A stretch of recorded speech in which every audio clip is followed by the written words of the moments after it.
welcome back to another episode of the Practice Odyssey. I'm Jen. And I'm Alex.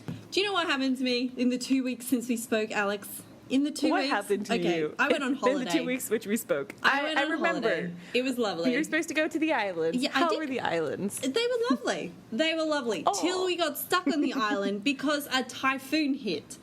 And then we were stranded on the island. Yes, we were stranded on the island. That's when the typhoon hit? Yeah, that's when the typhoon hit. Oh my god.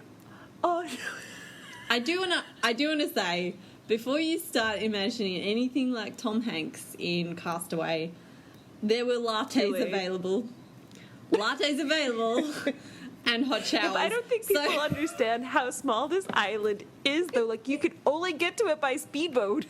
Yeah, exactly. And that was the problem. The seas are too big, so the speedboat could not come. The police were not letting them out of the harbour. It was all very dramatic. Aww. Anyway, so we were stuck on there for 2 days, had to drink lattes, but it was a bit annoying because I kind of wanted to get off the island. I had things to do. So did Tom, my husband. Anyway, so we were both kind of like, we would just prowl around the room and kind of like stare intently at any break in the clouds. Oh. Yeah, but then we managed to get off the island on a boat. But what was weird is when we got to the port on the other side, all of the passengers on this ferry were assisted off by multiple policemen, all while being filmed. So I'm not sure if I'm going to appear in some sort of great evacuation rescue story somewhere.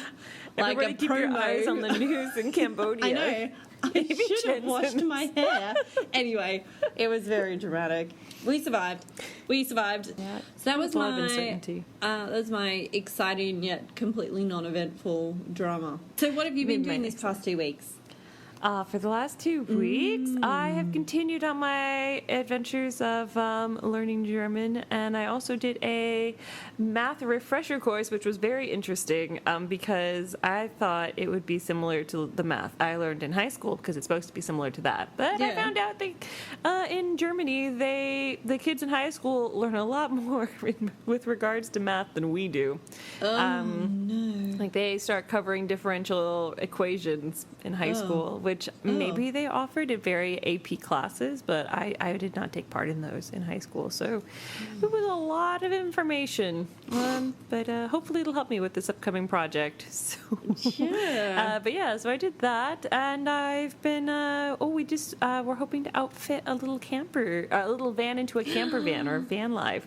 Since Corona's around, we're probably thinking we're going to be stuck here for vacation. So explore Europe. We are in a great location for that, and with a van we don't have to encounter as many people, so hopefully our corona, the chances of us getting corona will be less.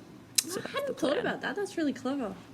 Nice. Yeah, because then we're kind of self-sufficient to a point. Like, we still have to go and get food, but yeah, we're hoping we can get it, like, maybe even outfitted with like a tiny little solar panel to help us like totally go off the grid a tiny bit. So, but yeah, we'll see. We have big plans, but we have to, like, we've taken out the chairs. The chairs are all out of the back right now. That's the only step we've done. And Margaret, I think, just came home from cleaning it, so it's all wiped down while I studied German. So, but yeah, so that's kind of what I've been up to for the last 2 weeks. You're going to have to keep us updated on the gram.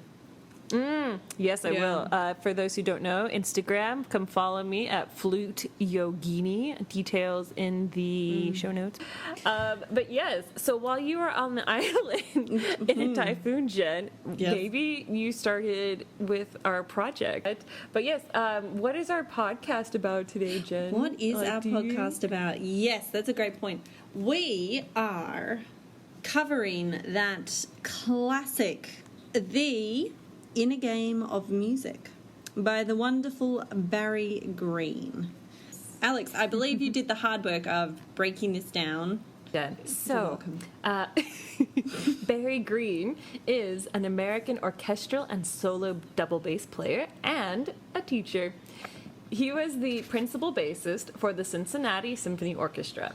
He has published 3 instructional books, The Inner Game of Music, which has sold over 250,000 copies worldwide, The Mastery of Music, 10 Pathways to True Artistry, and Bringing Music to Life. In addition, he has released 7 Inner Game of Music workbooks for band, orchestra, small ensembles, keyboard, voice, and all instruments in C and transposing keys, which I know now need to go get a hand on one of these. Yeah, I know. That's what I'm feeling too. Yeah. And he also teaches bass and music for he taught bass and music for the San Francisco Symphony Education Department, and he still teaches at the University of California, Santa Cruz. So he is also a former executive director of the International Society of Bassists, and is the founder of the Northern California Bass Club. So that's a little bit about Barry Green. And his book, The Inner Game of Music, he also wrote with Timothy Galway, because the book is based on the same principles as his release of The Inner Game of Tennis. More about that later. But the book itself is broken down into 5 different sections. So in the first part of the book, we have the intro to the theories behind this inner game. The second part is developing the skills behind the theory, specifically awareness, will, and trust. And then the third part is applying these exercises to performance, learning, and teaching. Then he also includes a 4th and 5th part, which the 4th part is how to, is for more of the audience, so the coach or parent or the ensemble player. And the 5th part is applying these concepts to creativity and improvisation. I am looking at you, Jen, with your improvisation lessons right now. So, for the last 2 weeks, we've been applying these to our lives and to our music. And yeah, on that note, Jen, how was your week 1? How was my week 1? Okay, well, first, I read the book. Excellent. Well done me. I was stuck on an island, so therefore there was a bit of time. It was good. I mean, I think he says it in the preface that you can work through this book in any way which you choose. He does. And I think it took me I don't even think that as yet I have fully absorbed everything which he's talked about in the book. Like, to be honest, I focused more on the chapters 2 to 7. So that's going to be the first part, so building your awareness, will, and trust. Exactly. Okay. Whereas the ones which got into the more specific kind of things, like like on the listening, I didn't focus quite so much on that. I focused more on the actual exercises that he was going through. Like, there was just a lot to kind of absorb and to begin. So where to begin? That was my first challenge, and actually it was quite a big challenge. I found I very much enjoyed all the triangles. Again, we come to that triangles, was in my notes Alex. too. Yes, all the triangles. I was like, just like Sharon Sparrow. That is literally a note I have too. Yeah, it's just clearly a great shape for music. It is a great old triangle. Anyways, okay, so triangles. Yeah, the triangles. Well, the triangles are very interesting, like with all these different components of, like, first you got your performance experience learning to create the triangle of the goal, and then the relaxed concentration. Now, I liked how he basically put the whole aim of the book is that you can get yourself into a state of relaxed concentration, which is going to be how you are going to give yourself the 100% performance of your 100% potential. So that was great. I like that. I was like, okay, I'm ready for relaxed concentration. Let's do this. So the first week was kind of like chugging through the exercises which he gives us and reading it through. So I gave all the exercises a go. And I have to say... Did you have a favorite? Oh, go ahead, yes. I think actually my favourite, although it was incredibly uncomfortable, was the one based on goals. Ooh. What do you mean, Jen? Where you have to write yourself a goal journal. And you have to start off with goals for the next 5 to 10 years. Alex, this is just terrible for me. Terrible. And it's like where I live, I like always have a 5 or 10 year plan. That's so great. It gives me the heebie-jeebies. But I knuckled down. I actually committed myself to a 5 to 10 year plan. And then, like, this idea of splitting all your goals into, like, long range. So that's, between 1 to 5 years. And then your short range, 2 to 15 weeks. And then your weekly goals. And then today's goals. And then the goals for next week. Just, like, this very methodical process of getting the goals really clear in your mind. And I found that even just from that, my practice got a lot more... it just kind of got like all the faffing kind of all just got chopped off, and I knew exactly what I needed to be working on, and I felt like I got very productive in my practice. Like, it was the practice I needed to do, and I felt really positive about it, felt really good about it. So that for me was the standout for week 1, most definitely. Yeah, so I think, my first week was going through the exercises which he outlines in the... I just used his musical examples just to kind of get the idea of what they feel like, what they do, what their impact is supposed to be. And that was my week 1. How was your week 1? So, my week 1.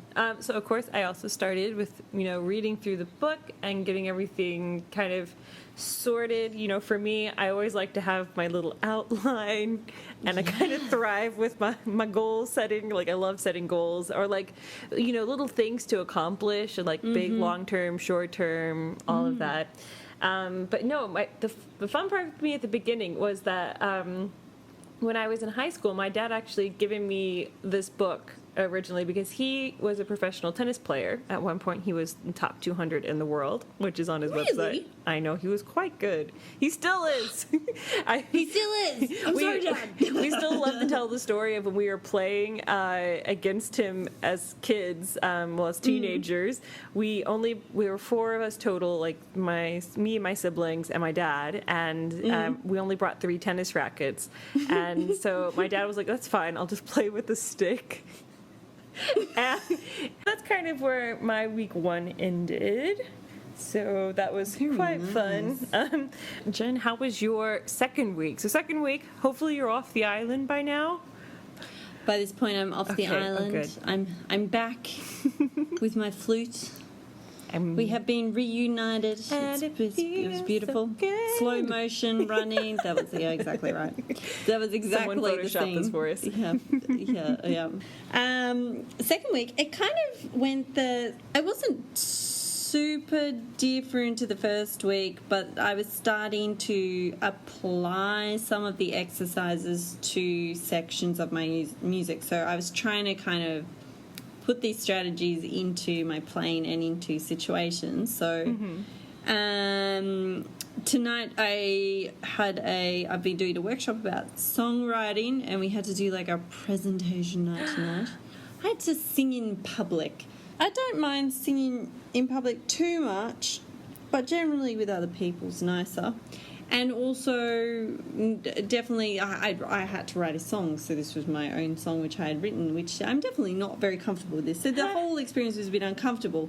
So I used the trust exercise. I particularly enjoy the one where he's like, okay, visualize the worst and the best that could happen. So I did. I visualized what is the worst that could happen. Oh, yeah. So this was one of the trust exercises. Okay. Exactly. Yep. One of the trust exercises. But yes, no, in this case, I reviewed the worst and the best that could happen. The worst that could happen is, one, I fall over my feet into the microphone, this big crash, forget all my words, which is difficult considering I had them in front of me. I didn't even memorize it because I'm like, no, I only memorize it. I have to. Yeah. And the worst. And then But then the worst case scenario is, would I actually lose a job from this? No. Would I starve to death? No. Would I die? No. Would anyone die from this? No. They might be a bit uncomfortable, but they won't die. And then the best is... then the best is just like, I nail it. It's a great performance. I have a lot of fun. People have a lot of fun listening to it. So that was good because I was like, oh yeah, context, not life or death. Yeah. So that was nice. I found that quite useful. It's like, oh, well then this will be great during flute stuff because that's when the tension really amps up because often then in auditions you do have a job on the line. Yes. These exercises I found quite good and I think I will keep working at these. Okay, so I think that kind of mostly sums up my week 2. I think that was the trust week. Yes. The trust week. Yes. How was your week 2? Yes. Well, mine. I like that we both kind of did the same thing this time around with the book paper. It was just so clear and straightforward. It was really easy for us to both be like, no, go through it. Yeah. Because I also started with trust. So last week I was having less. In week 1, I was having less frustrated practice sessions thanks to like helping build goals and kind of like answering all of these questions and doing these exercises around awareness and trust. Awareness and will. So then in week 2. He starts it off the section of trust with this huge list of questions about if we trust ourselves. Yeah, I know. I felt attacked because it was very obvious that I don't really trust myself when it comes to it. It was like all of these questions, and I related to almost all of them on some level. So I was very glad. I was like, okay, this is probably why I have issues, like as well, just like you were saying, like with trusting myself too. I don't. I rely very heavily on my analytical part, and I don't really rely on self-too enough, even though I should, because that's how you're really able to express and be musical, and, it's the source of all of your potential. So I'm just like you, the reviewing the best and worst. I thought I have done that so much in the past. I remember Andy had me do that at one point. I was really stressed about something, and we were walking from the city down to where I was living near Glen Elk. Oh no, we just walked to the airport. I forget. We were walking, and it was a long way. And he was like, "Okay, yeah, that is a long way." Yeah, and he was like, "Okay, we're going to talk through every worst case." Oh, we just focused on the worst case scenarios, actually, looking back. But it was really great because it was actually when my now husband was coming to visit, and I was really stressed because I hadn't seen him in 6 months, and I was like, oh, like what if he doesn't like me anymore? All these things. But he was like, okay, so Alex, you get to the airport, he gets off the plane, and he's bald. What do you do? I can just imagine Andy saying that. Andy, you legend. Such a legend. And you just, we just went through all these worst case scenarios. Like, he gets off the plane, and he's with another woman. He gets off the plane, and he doesn't speak English anymore. He gets off the plane, and it just had me laughing and feeling so much better. And it was just very, very, it was great. Like, just because sometimes thinking of the worst case scenario, it's like, you kind of put a voice to these unsaid fears, and then that makes them smaller. So, like, it's like, okay, these are just fears. Come what may, it's going to happen. We'll figure it out. Like, there's no point in stressing or fussing about it right now. So it's not going to change anything. I liked adding in the best part, too. The best part's always really nice, too. Like, what's the best that can happen? It's like, oh, what's the best that can come off the plane and he's won the lottery. That would be cool. So then after doing the best and worst, another exercise I really enjoyed was the role playing, where you take on a different personality while you're performing or practicing. And I forgot, I used to do this, I still do this with my students when they're just kind of in their own head. I say, okay, who do you look up to? And they'll just say a name, and they'll be like, oh, I really like this football player. And I'll be like, okay, play it like the football player. And of course the little German kids are like, well, they don't play the instrument. And I'm like, I know. We're just doing like an exercise exercise, how do you think they would play it and perform it like that? Or who's a favorite singer of yours? Let's play it like that one. Okay, you like this German singer? Cool. Let's do it like that. Oh, okay, you're a Katy Perry fan? Excellent. How would Katy Perry play this through her flute if she could? And let's do it that way. And it's really nice because you can kind of, like, sometimes, of course, there's like one or two technical mistakes, but the expression and the music is just tenfold better. So it's really like, it really allows the self to like be free and express itself. So yeah, I was really glad that they brought that up because it really forces you to include creativity in your playing, when I think, practicing is something that can easily just be like, okay, bump, bump, bump, got to check these boxes, everything. And it kind of takes out the creative aspect of it. So I was really excited about doing those again. And then I worked a little bit through parts 4 as well. The whole aspect of teaching. And he had this do this thing about teaching, which I do try to do in my teaching, but it was really cool to read it. And he calls it the, what people like to do is the do this approach when they're teaching. So they tell the student, oh, do this, do this, do this, but they don't explain the reasoning behind it necessarily. They just say, well, it makes you a better player. But what he does instead is he, tells the student, okay, how did you feel about this aspect of your playing? And usually the students will be like, oh, well, I didn't like it. Okay, what did you not like about it? And like, oh, I thought it sounded bad. And then he would say, okay, well, this certain thing occurs when you do this. And so to avoid this, you can try doing it this way instead.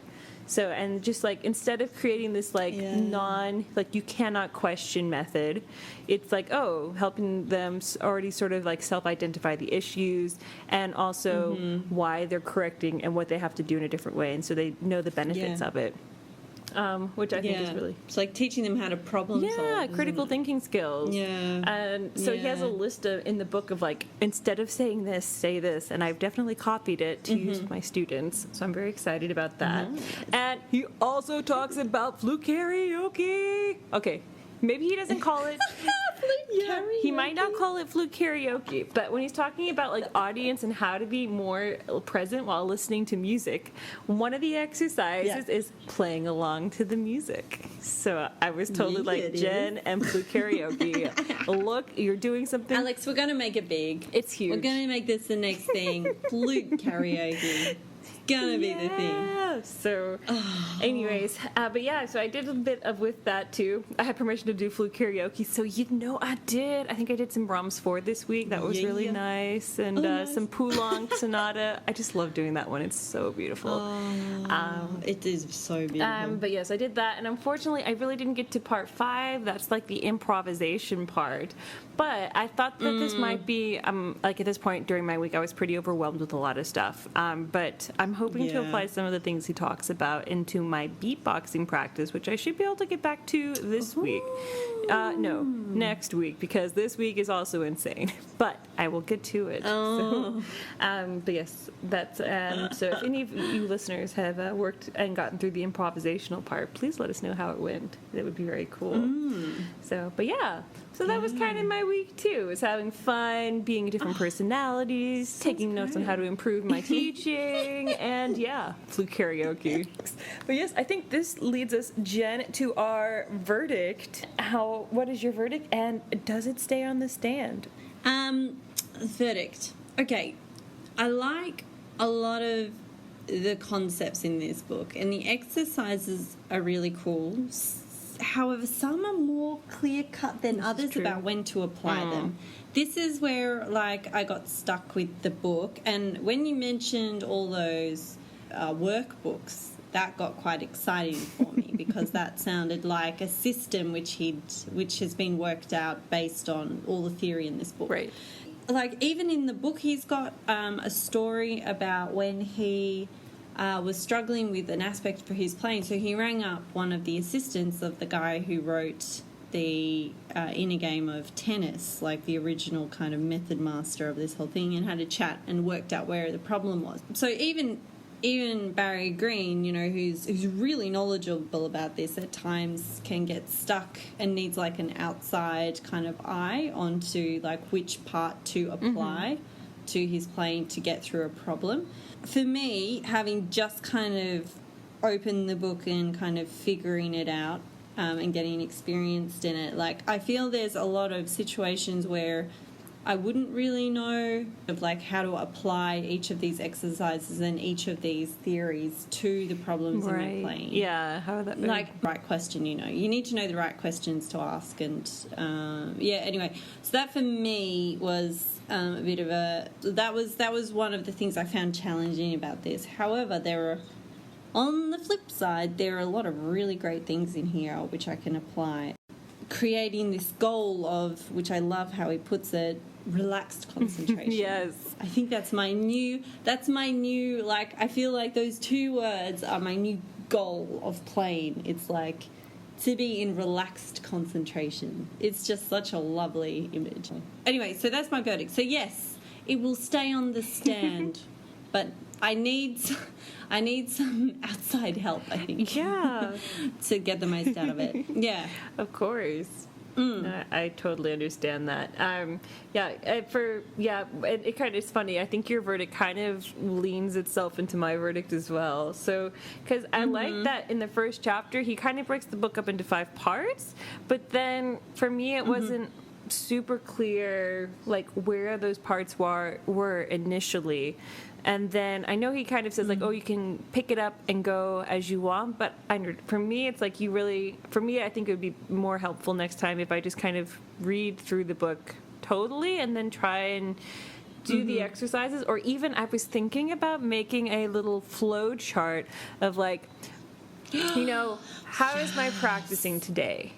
I feel stressed. Yeah. I feel relaxed. I don't know how I feel or something. And then being like asking a few more questions about that and then guiding me to different areas in the book that might help me more. Like, okay, I'm feeling like a drill sergeant today. Okay, great. Let's do some scales, but let's apply the method of being somebody else. So that way you still manage to have a idea of creativity. Or like, I'm feeling like crap today, or I need to focus on this area. Okay, well then let's use the goal method to start and break down, you know, the 4 questions he asks, the, you know, what, where, when, how much. Okay, like I don't know where to start. Yeah. Okay, well, what sounds crap? Everything. Okay, well, where does it sound crap? Everything. Where? like it kind of forces you to like go through it, and then like you know, kind of give you like a little flow of how to do it. That's kind of what I was thinking. I was like, okay, maybe project when I finish, make a little flow chart out of this.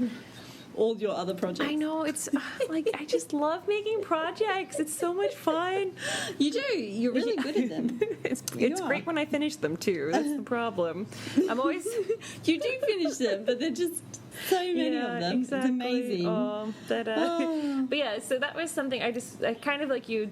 Like, there's a lot of exercises, but it would also be really great to you know sit in on a master class and kind of see how you apply these kind of seamlessly without getting frustrated. But yeah, overall, I found this book really helpful, and it kind of reminded me of the importance of keeping creativity in the music, because I think sometimes for me, I lend myself a little more to the self one.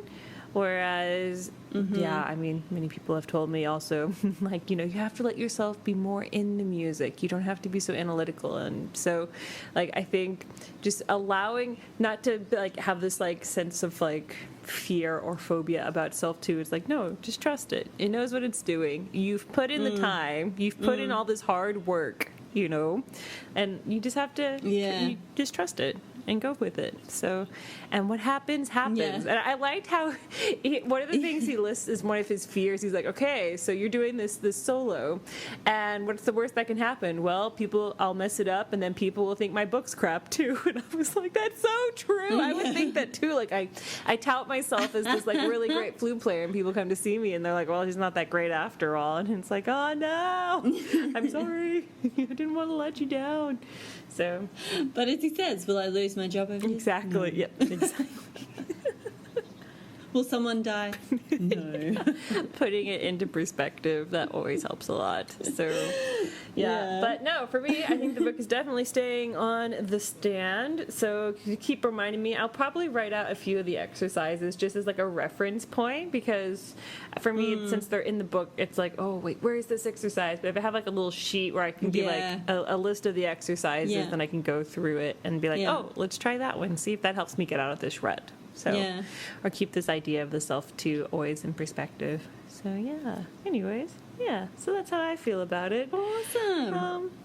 So thank you again for joining us for yet another Practice Odyssey. You can catch this podcast at all of the usual places, including Amazon Music, which is new. Go follow us. Let us know what you think at thepracticeodyssey@gmail.com. The music in this episode was, of course, by the fabulous Alex, and our show art was by the amazing Ivan Potter Smith. So, thank you again for joining us. Hope you enjoyed this inner game of music. See you next week. Bye.